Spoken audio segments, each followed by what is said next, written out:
Writer's block, GMs?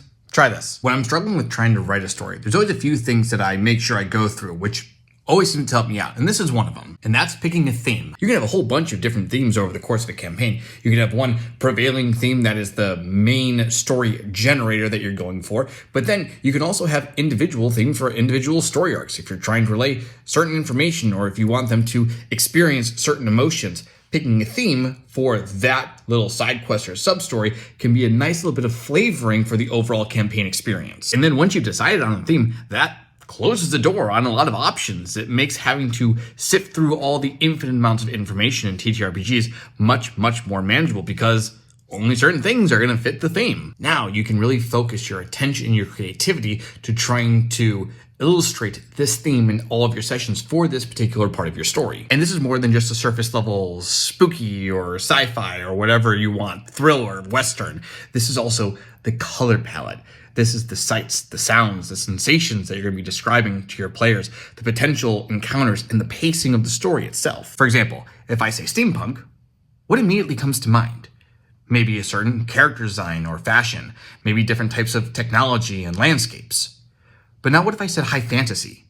Does that immediately change? Are you now envisioning, instead of cities, more open fields and mountains? Instead of humans in whatever high tech, you now have elves and dwarves? That's really all it is. There is an initial gut drive and pull when you start talking about themes. And all you really need to do is say it and then just visualize what immediately comes to mind. And that's your starting point. Now certain decisions are going to feel more natural. They're going to fit the theme of what you're trying to go for.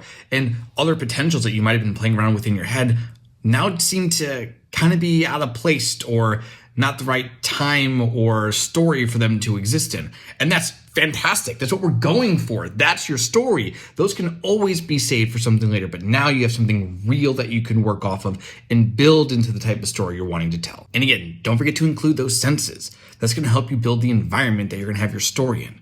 Let's go back to our first example. When we say steampunk. Now, what do you see?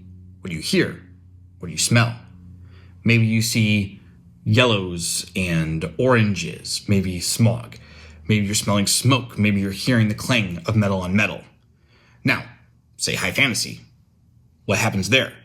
Maybe it's more bright greens and blues, a yellow sun. Maybe it's fresh dew and rain. Maybe it's singing and the sound of wind going through the trees. It's all there. You didn't have to be super meticulous about it or think really hard. It was just waiting for you to make that choice. And now you can grab it and build with it.